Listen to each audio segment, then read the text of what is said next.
इससे पहले जो आपने पहले पार्ट में सीखा था वो सीखा था कंप्यूटर की बनावट, कंप्यूटर क्या क्या कार्य करता है, स्टोरेज और कंप्यूटर कितने प्रकार के होते हैं, कंप्यूटर जनरेशन, ये सब आपने सीखा था। दूसरे अभी आपका ये part 2, structure of computer, computer की बनावट, किस प्रकार से कंप्यूटर की बनावट होती है।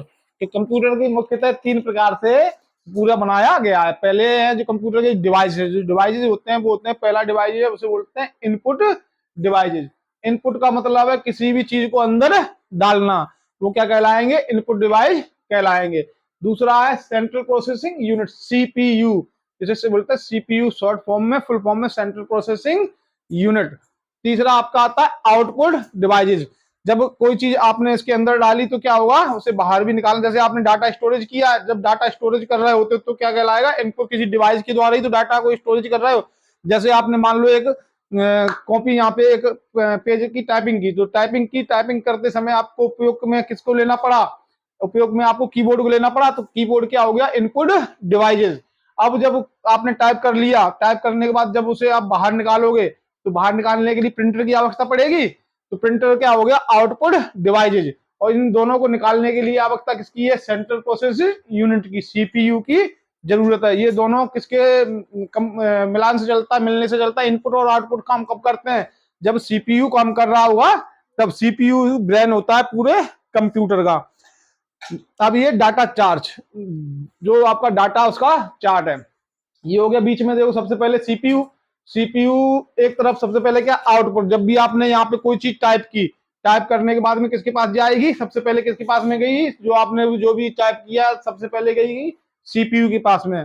फिर सीपीयू ने उसे जो भी आपने टाइप किया उसको रख दिया, सेव कर दिया।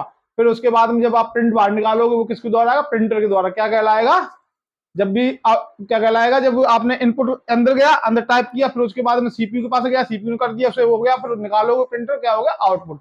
ये पूरा एक चार्ट है किस प्रकार से कंप्यूटर काम करता है। अब ये जो आपका पूरा सबसे पहले इनपुट आउटपुट, जिसके अंदर डाटा गया, डाटा किसके पास गया, सीपीयू के पास में।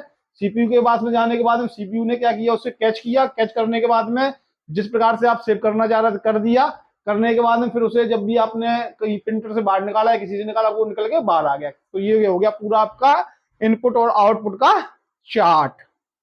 समझ में आ गया। अगला आता है कंप्यूटर की सीमाएं, कंप्यूटर क्या क्या कार्य कर सकता है, क्या क्या कार्य नहीं कर सकता है। तो कंप्यूटर क्या क्या कर सकता है, तो सबसे पहले तो बात क्या है कि ये कॉस्टली होता है। क्या है, कॉस्टली है, मतलब महंगा आता है। और दूसरी चीज क्या है, इसमें जो भी आपने सेव किया है ये वही बताएगा, ये स्वयं के द्वारा नहीं सोच सकता है, इसकी अपने सोचने की कोई भी बुद्धि नहीं है। जो आप करोगे वही आपको, ये जो भी आपने बताया, ऐसे जो भी कमांड दिए वही कार्य करेगा। अगला आता है आपका एक जैसा नहीं, मतलब ये एक जैसा नहीं होना। जैसे जितने व्यक्ति हैं सभी अलग अलग प्रकार के होते हैं, हर किसी का दिमाग अलग है, इसी प्रकार से सभी कंप्यूटरों की विशेषताएं भी अलग अलग होती हैं। डिपेंडेंसी, ये स्वयं के ऊपर डिपेंड नहीं है, दूसरे के ऊपर डिपेंड है। कोई इसके लिए क्या चाहिए, एक ऑपरेटर, बिना ऑपरेटर के कार्य नहीं करता, क्योंकि ये मशीन है। अब आता है आपका फर्स्ट जनरेशन कंप्यूटर। जो फर्स्ट जनरेशन कंप्यूटर है वो कब कब किसने किसने बनाए हैं। तो फर्स्ट जनरेशन कंप्यूटर में अभी आपको यहाँ से, ये तो आप ऊपर से छोड़ दें, यहाँ से आपके काम की चीज है आईबीएम, आईबीएम 701 1953 से। जब यहाँ से आईबीएम से जो एक कंपनी है आईबीएम, उसके द्वारा बनाया गया, चाहे तो आप इसे लिख भी सकते हो कि ऐसे कि ऐसा।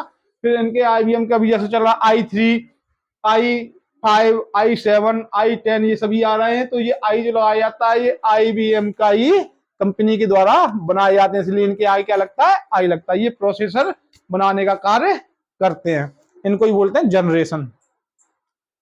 अभी देखो आईबीएम ये सभी आ रहा लिखा हुआ।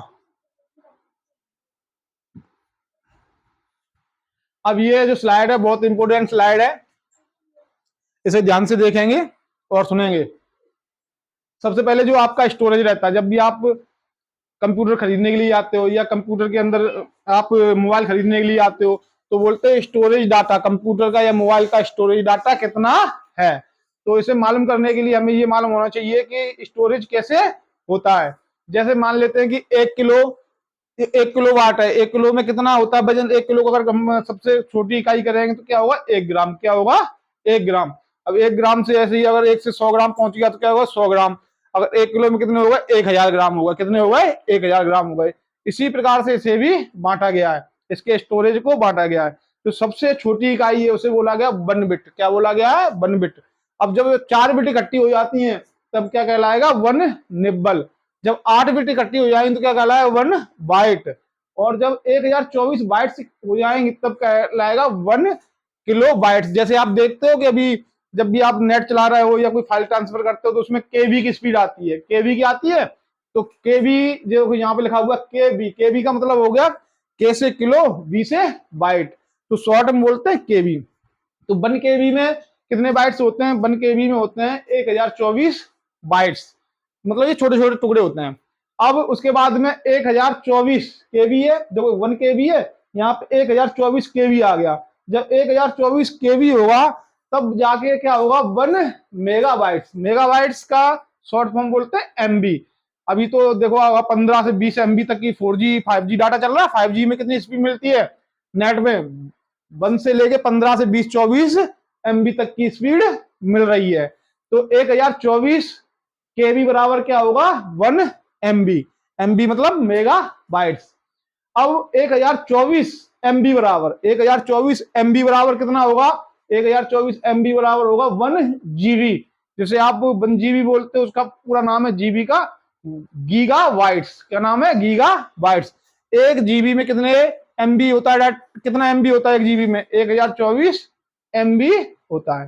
कितना एमबी होता है 1024 एमबी होता है। अब इसके आगे चलते हैं 1024 जीबी। जब आपकी 1024 जीबी, देखा होगा आपने मोबाइल लेने जाते कितने बोला कितना जीबी डाटा है इसमें 128 जीबी स्टोरेज है, कोई बोलता 60 जीबी स्टोरेज है, कोई बोलता 128 जीबी स्टोरेज है। तो ये जीबी का मतलब हुआ कि 1 जीबी में 1024 एमबी होते हैं। इसी प्रकार से 1024 जीबी जब डाटा होगा तब क्या कहलाएगा, अब 1024 हो गया तो उससे ऊपर गिनती करेंगे तो नहीं होगी, 1024 से ऊपर गिनती नहीं होती है। तो 1024 जीबी बराबर क्या कहलाएगा 1 टीबी टेराबाइट। क्या कहलाएगा 1 टीबी। अभी जितने भी लैपटॉप आ रहे हैं उनमें लगभग लगभग 1 टीबी की ही क्या मिलती है हार्ड डिस्क मिलती है। 1 टीबी में कितने जीबी हो गए 1024 जीबी हो गए। 1 टीबी के आगे आएगा तो 1024 टीबी मिल जाएंगे तो 1 क्या कहलाएगी पेटाबाइट। कितना हो गया 1 पेटाबाइट।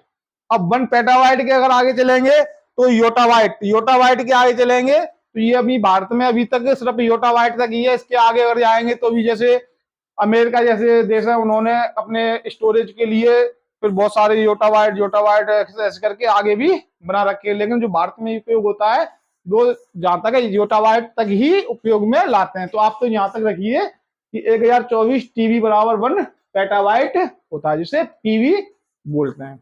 इतना समझ में आ गया, स्टोरेज समझ में आ गया। 1 बिट बराबर 1 बाइनरी नंबर, 4 बिट बराबर 1 निब्बल, 8 बिट्स बराबर 1 बाइट्स, 1024 बाइट्स बराबर 1 केबी, केबी को बोलते हैं किलोबाइट्स, 1024 केबी बराबर 1 मेगाबाइट्स, मेगाबाइट्स का मतलब है एमबी, 1024 एमबी मतलब 1 जीबी, 1024 जीबी का मतलब 1 टेरा बाइट्स, 1000 टीबी का मतलब है 1 पेटा बाइट्स। ये आप अच्छी तरह से देख लें, ये आगे भी आपको काम आने वाला है।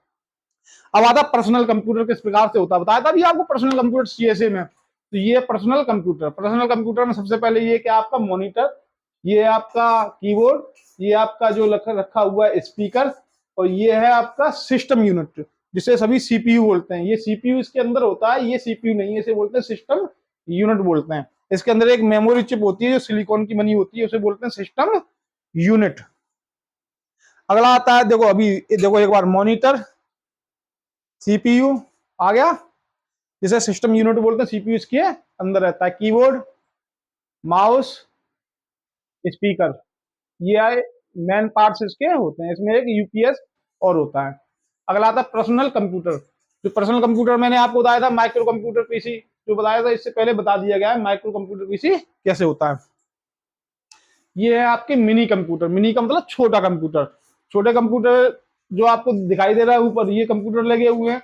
इन कई कंप्यूटरों को जब मिला देते हैं तो क्या बन जाता है, सर्वर बन जाता है। एक से ज्यादा कंप्यूटर मिला देंगे, जब हमें ज्यादा डाटा इकट्ठा करने की जरूरत पड़ती है सभी की, जैसे हमारे पास में 10 कंप्यूटर को डाटा एक कंप्यूटर में इकट्ठा करना है तो हमें क्या बनाना पड़ता है, एक सर्वर बनाना पड़ता है, तो उसे बोलते हैं सर्वर। बाकी ऊपर लगे हुए हैं, ये क्या हुआ, टर्मिनल, क्या हुआ है, टर्मिनल। तो ये होगा मिनी कंप्यूटर आपका। अगला आता है मिनी कंप्यूटर, ये होगा मिनी कंप्यूटर पूरा। मैन फ्रेम कंप्यूटर किस प्रकार से होते थे, तो मैन फ्रेम कंप्यूटर, फ्रेम के नाम से, मैन का मतलब मुख्य, फ्रेम, जो आपको ये फ्रेम दिखाई दे रहा है इसे बोलते हैं, ये फ्रेम आ गया। इसे घेरने के लिए बहुत सारी जगह होती थी। ये जो कंप्यूटर पूरा इसमें फ्रेम में कसा हुआ होता था, इसके साथ में डाटा यहाँ पे कनेक्ट हुआ करता था। इससे जो आउटपुट निकलता था, वो आउटपुट निकल के आता था, वो डिजिटल कम दिखाई देता था। ये सिर्फ प्रिंटिंग के काम में ज्यादा आता था, जैसे आज की डेट में बैनर वगैरह प्रिंटिंग करते हैं, शादी के कार्ड वगैरह प्रिंटिंग करते हैं, उस प्रकार से काम में ज्यादा आता था।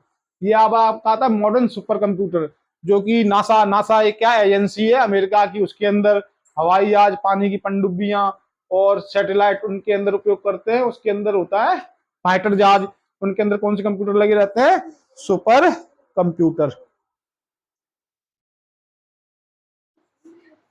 यहां तक समझ में आ गया।